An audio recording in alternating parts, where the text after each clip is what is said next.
By nature, the relationship between NBA referee and NBA player is contentious. That was before Tim Donaghy pled guilty to betting on games that he officiated. What happens to that relationship now? To find out how the Tim Donaghy scandal will affect and impact the interaction between players and officials, we turn to 13-year NBA vet Jalen Rose. Jalen, how are players reacting now to Donaghy's guilty plea? Well, obviously disappointed. You're gonna have a lot of guys, I guess, trying to get some technical foul money back. But for the most part, it's just an isolated incident, one official.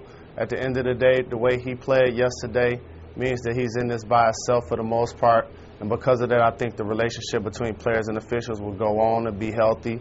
Obviously, there's always going to be disagreement with calls, but the integrity of the game can't come back.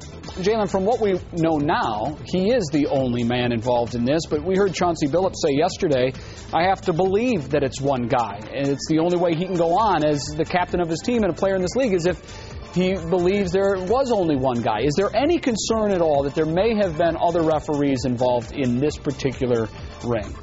No other guys involved, I think. At the end of the day, when you talk about the NBA, once again, you talk about the sport that has the most judgment calls. So there's always going to be opposition when the official blows the whistle.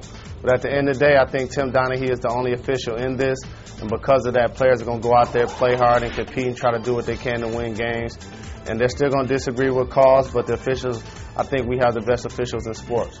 Are the players concerned about the NBA's image after the scandal? I don't think so. I think the officials will probably be more concerned because now, just like the players will be jeered at home and on the road, the officials will be jeered every time the whistle blows.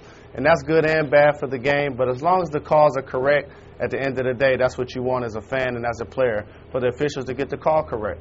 How will this affect the relationship between players and officials? I don't think it'll affect it at all because it's an isolated incident. Now, if he was back out there, then I think so. But at the end of the day, there's going to be jokes about the Tim Donaghy situation, whether you're playing NBA Live or whether you're playing in the playoffs. But for the most part, I think the relationship will go on, basketball will go on, and I think it's going to be a tremendous NBA season.